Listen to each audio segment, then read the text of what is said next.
Welcome to Housing for Good, a podcast dedicated to housing topics and issues affecting our communities in McPherson County and beyond. With years of experience and expertise, hosts Chris Goodson and Karolyn Moore discuss housing challenges and opportunities with other experts from a variety of housing fields.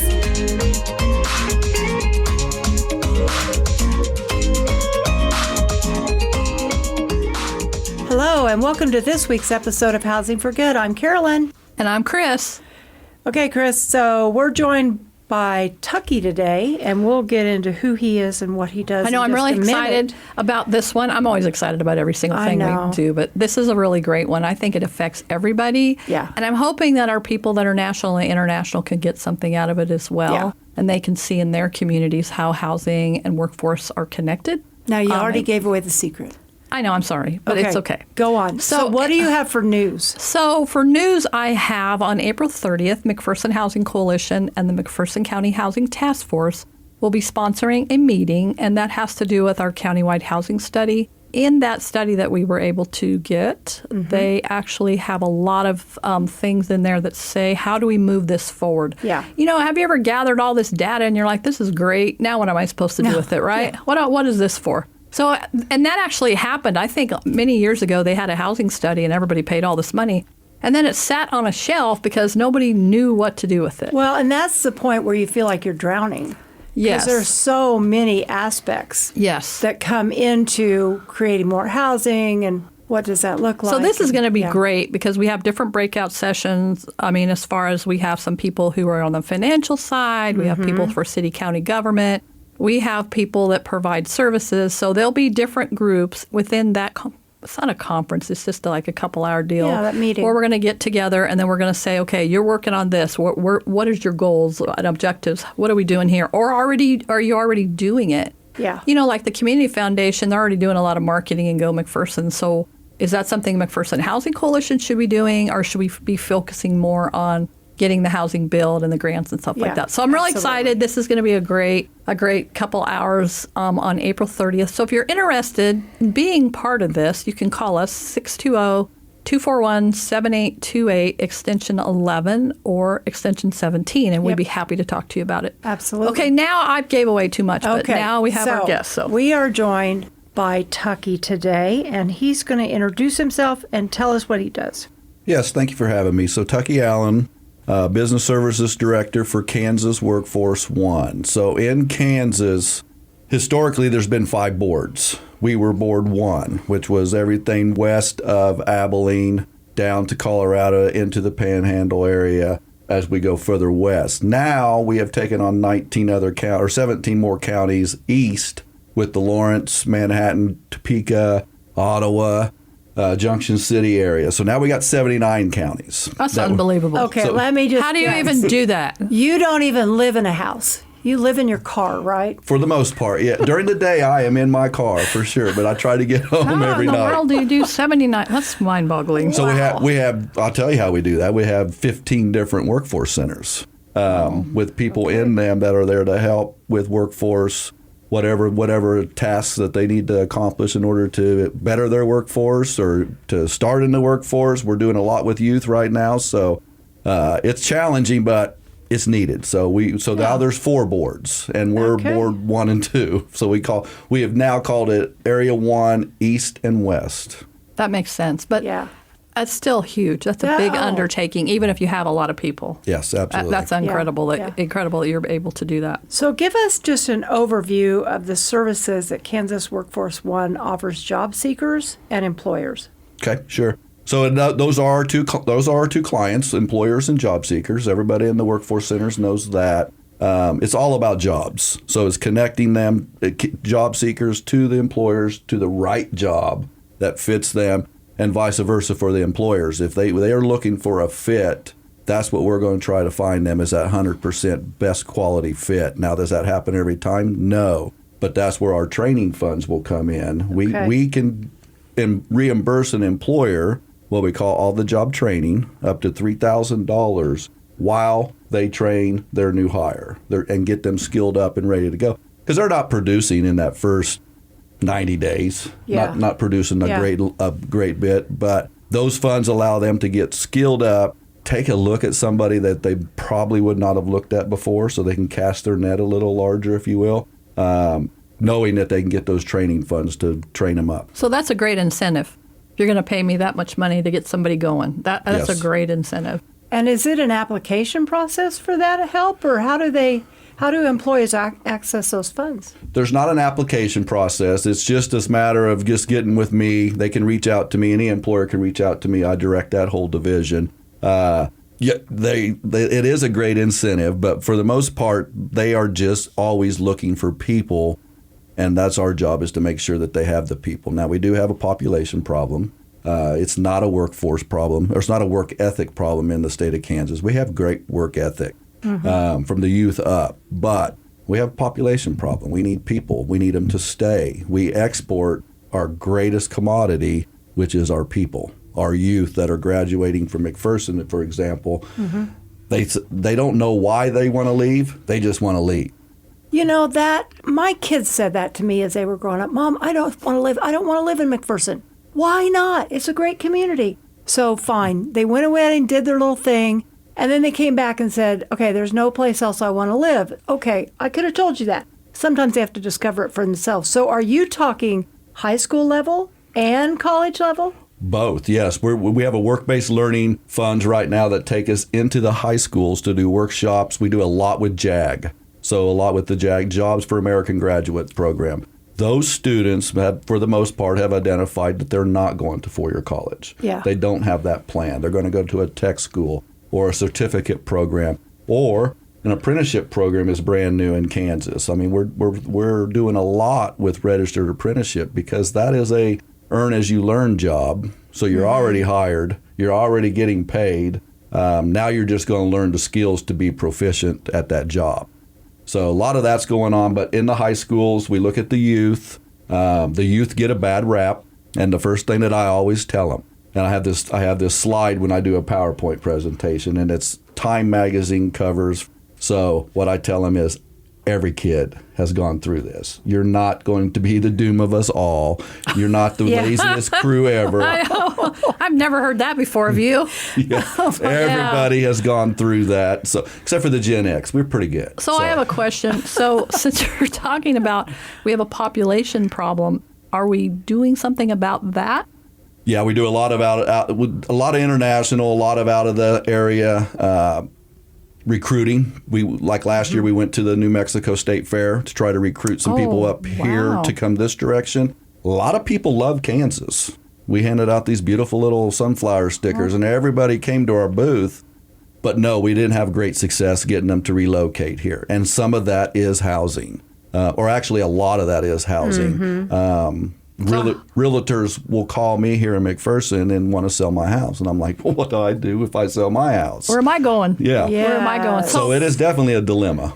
So we have to work together to try to figure out what kind of housing incentives that's going to be a really good question when we have our meeting. Yeah. Is what kind of incentives do we need to have here to bring the people in? Yeah. So that we can get them to want to be here, to spend the money to relocate, or possibly the employers would move them here, and then to stay. I mean, what is that? That's really important to figure out how to do that for our workforce. Yeah, I don't know that we necessarily need a lot of incentives. We just need the houses. Yeah. We need the buildings. We need the houses for them to move into. If I get in on the road pretty early in the morning sometimes to go out west, and if you go towards Hutch at 5 o'clock in the morning, it's a never-ending line of lights coming towards you.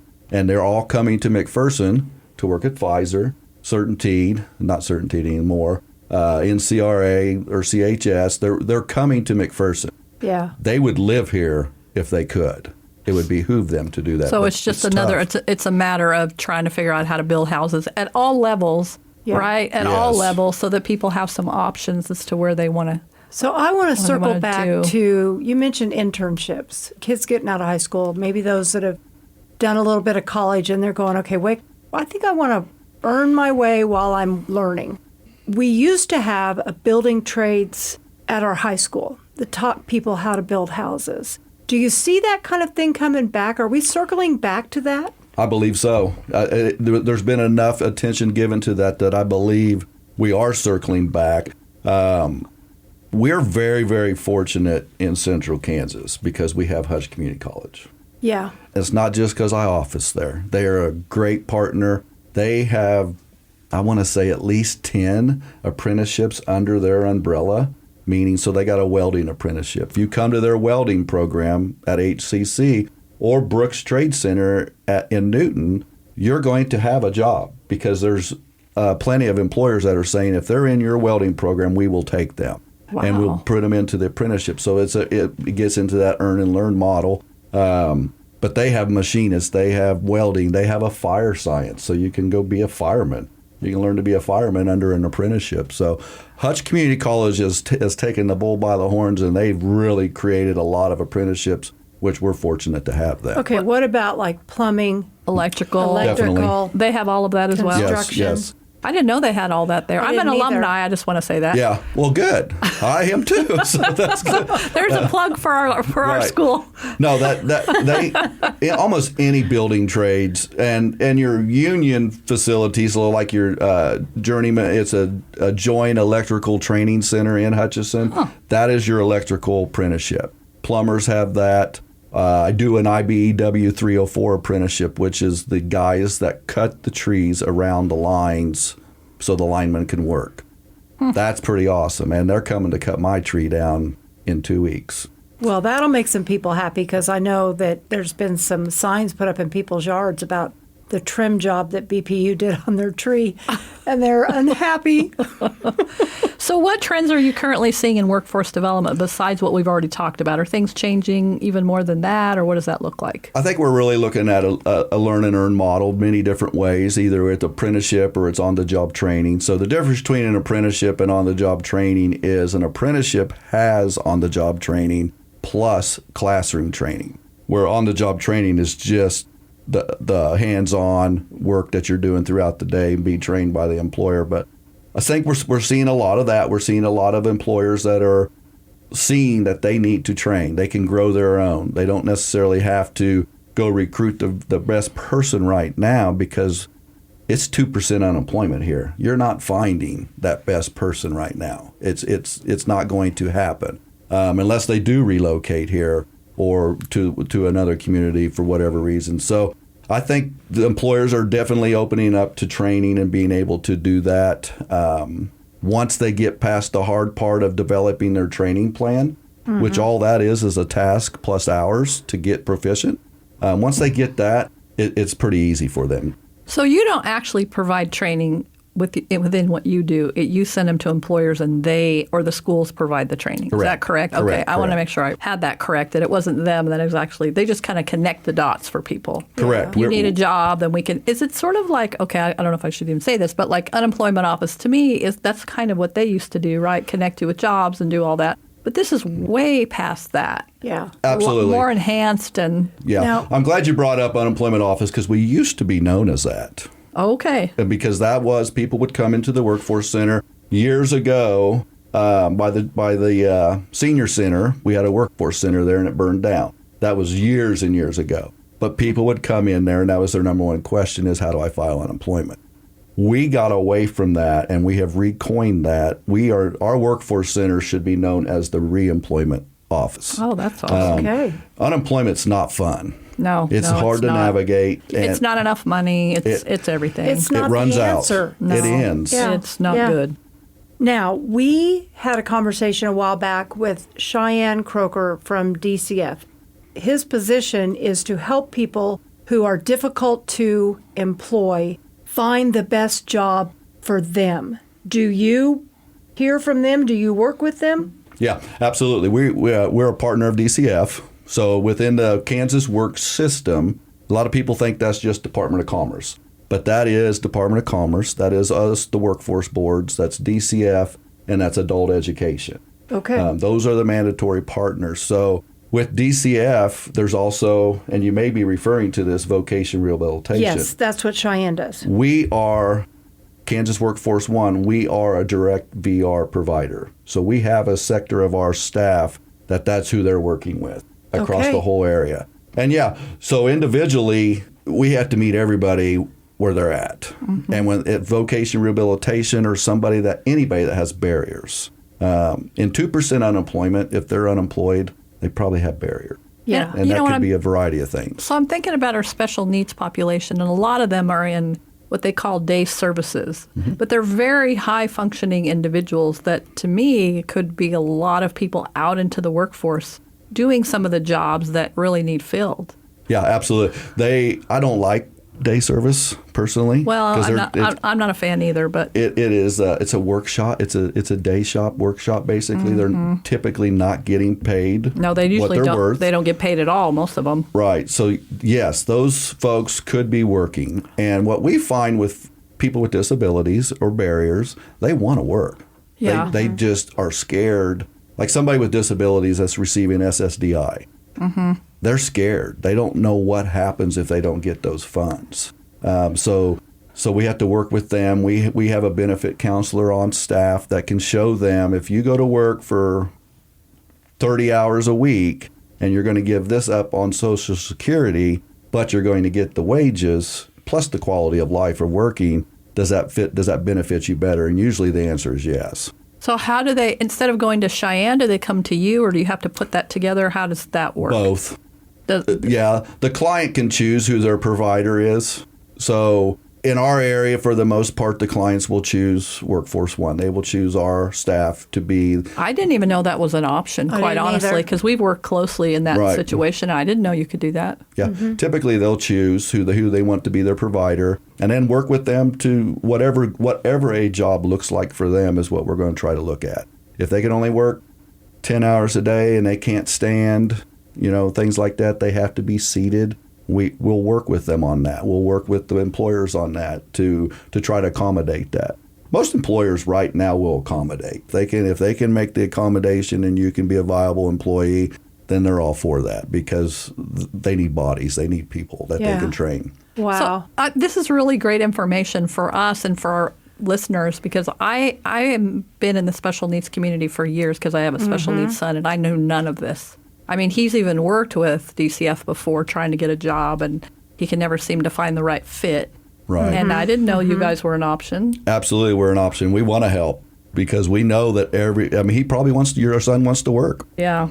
And have a meaningful life. And that starts with a job and knowing where you're going. Yeah, from there. that's really good. So when we talk about skills training programs, how do you determine which skills are in demand? Jobs. Okay. If there's jobs, if there's employers that are looking for those skills, if there's employers that are looking for those specific people to fill the jobs they have, then that's in demand. If it's we're not going to pay for basket weaving, but we will pay for almost anything medical. Really? We could take somebody from A to Z and be an RN. They could have nothing, and they could go through the program and be an RN in 2 years. We have a lot of families in our cottages who do not have high school diplomas. That's always the first thing that and then we have other people who've never had a job. We had somebody recently, they've never worked before. It was kind of a domestic violence situation. They've never worked before. This is really opening up some possibilities for not only McPherson Housing Coalition, but people across the state of Kansas. Yeah, if you're working with certain absolutely. populations, the homeless population or special needs or just somebody coming out of high school. I had no idea that any of this existed. And I've lived here for a long time. We don't mean to be a secret, but unfortunately we are. I feel like you are. So this is really good. Yes. That we yes. are. So really quick, we're not done yet, but give us your information in the middle of this, and then we'll do it again at the end. If they want to contact you, how do they do it? Okay. Yeah. Tucky Allen with Kansas WorkforceONE. Phone number is 316-303-2906. Email is Tucky, Tucky, at Kansas, all spelled out, WorkforceONE.org. Okay, you heard that. So I would give him a call, quite honestly. Absolutely. There's some great information. I've got clients running through my brain here of who I'm going to hook up with this guy. Yes. It could make a huge difference. Yeah. And if people don't know, they don't know. Yeah. They don't know what they don't know. Well, and I think, you hear all the time about how AI or technical stuff is coming in, and that job that I've been doing for 15 years, or maybe I just started it, that pretty soon it's going to go away. And that's a fear for people. But there's always the next door. It's just figuring out who can help you open it. Definitely. I think AI is going to create jobs. I don't think it's going to take jobs away. I think it will in some aspects, but what it takes away, it's going to create in a different spot because it's just tools. A tool. Right. I've been doing this since 1999. There's tools come and go. Yeah. So it's whatever's going to work best for that individual, whoever we're working with, to get them employed, or if they're an employer, to find them good people. I come to your company or your organization, I walk in, and what happens? We are going to find out what you're there for. Okay. I mean, if you walk into a workforce center, you're going to be greeted. Want to know what you're there for? Or have you registered before? Or do we need to help you with that? Have you been laid off? That's kind of the nasty word right now. We're seeing a lot of layoffs. I had a lot of federal layoffs that because of the executive orders and things like that and how vague they were, it was just happening willy-nilly all over the place, and then some of them got jobs back, some of them have not. But we will serve those people with what we call rapid response services, where we go to them where they are laid off at, present all the services. Unemployment is always something they're going to want to know about. Kansas it does end. It's only 16 weeks that you get unemployment. It's $600. It's pretty high per week, but it does end, and that's what I usually tell them is unemployment is going to end. A job does not end. As long as you're doing a good work, those funds are going to continue to come in. If they got a resume, fantastic. If it looks good, we screen it, we can send it out, and we can just circulate it and connect them to jobs. But if they don't have a resume, then that's where we'll start. We'll get that built. You can't job search any longer without a resume and an email, so some will come to us and they don't have any of that because they may have been at an employer for 30 years. And I know, I kind of fit into that category. Yeah. My husband definitely does, yes. Yeah. So what is you said you've been with them since 1999, forever ago. What is your very best, I love this story of a success story for something that you've been able to do? You know, we had one recent, because when you sent me that email, and we had one very, very recent. Young man, he ended up at the Salina Oxford House, which is for those that are getting out of jail or confinement, just to give them a chance to get on their feet. So he's in Salina. He comes into the Workforce Center Christmas Eve of last year. That's all he knows is they moved me here. He was in Junction City. They had drug charges. Him and his girlfriend were on meth, and they got arrested. The girlfriend said that he kidnapped her, and it just went south from there. So, long story short, I'm innocent. Yeah. Long story short, he goes to jail, and 6 months. And they had a child together, this girl and him. So a little child, like 2 years old. The jail comes to him and explains that the state has taken the child because the mother has abandoned the child and continued the path that she was continuing. They gave him a chance. They said, we want to give you a chance to go to rehab and get this baby back because that's best case scenario. So he does a little rehab, 6 months in rehab. They move him to Salina. Fast forward, we're with him on Christmas Eve. He doesn't have a job. He's telling me all of his experience at that point. He was a lot of lawn care experience in Junction City.